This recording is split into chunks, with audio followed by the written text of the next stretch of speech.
नमस्कार. अगदी सगळ्यांना आवडणारी पण क्वचितच होणारी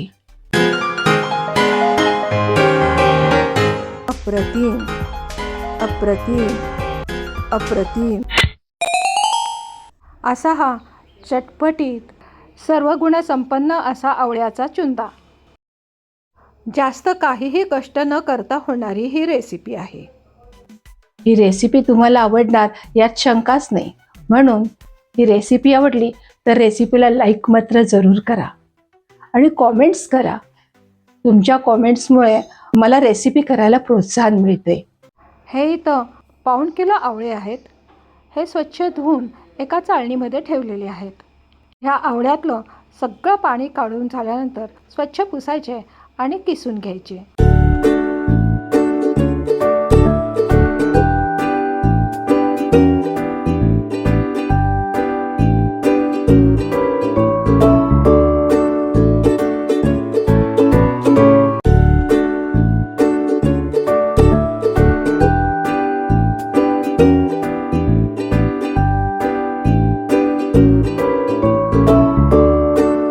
पाऊण किलो आवळ्याचा साधारण अर्धा किलो किस होतो.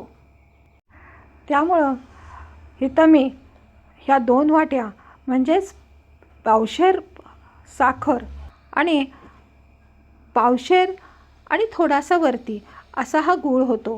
कारण आपण हा 2 वाट्या गूळ घेत आहोत. साधारण 300 ग्रॅम हा गूळ घेतलेला आहे. तुम्हाला इथं थोडासा गूळ कमी करायचा असेल तर करा. परंतु काय होतं, आवळा आंबट असतो आणि तुरट असतो.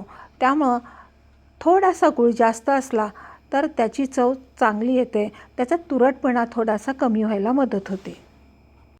म्हणजेच काय तर आपल्याला इथं अर्धा किलो आवळ्याच्या किसासाठी अर्धा किलो साखर आणि गूळ हे दोन्ही मिळून लागतं.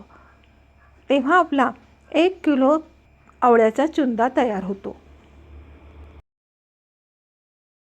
अर्धा किलो आवळ्याचा किस म्हणजे साधारण आपल्या नेहमीच्या ज्या वाट्या असतात आमटी भाजी घेण्याच्या त्या 4 वाट्या किस होतो.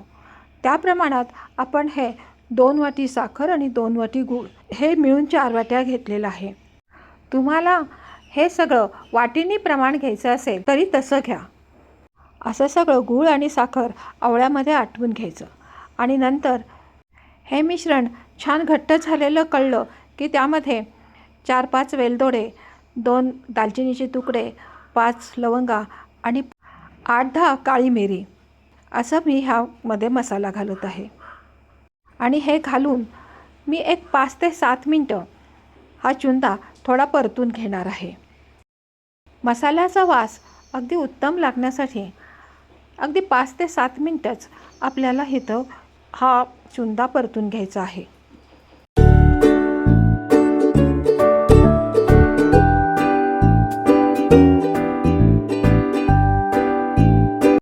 हा 5 ते 7 मिनटं मसाला परतून झाल्यानंतर मी इथं अर्धा चमचा काळं मीठ, 1 चमचा भाजलेल्या जिऱ्याची पूड आणि 1 चमचा लाल तिखट आणि 1 चमचा आपलं साधं नेहमीचं मीठ असं घालून हा चुंदा परतून घेत आहे.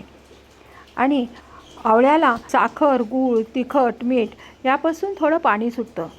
ते सगळं पाणी आटल्यानंतर हा चुंदा असा कोरडा करून घ्यायचा आणि नंतर तो एअरटाईट बरणीमध्ये म्हणा किंवा कोणत्याही एअरटाईट भांड्यामध्ये भरून ठेवायचा. असा हा आपला मस्त चटपटीत आणि खूप गुणकारी औषधी आवळ्याचा चुंदा तयार झालेला आहे. पुन्हा भेटूयात अशी छानशी रेसिपी घेऊन. तोपर्यंत अमिता दातेचा बाय.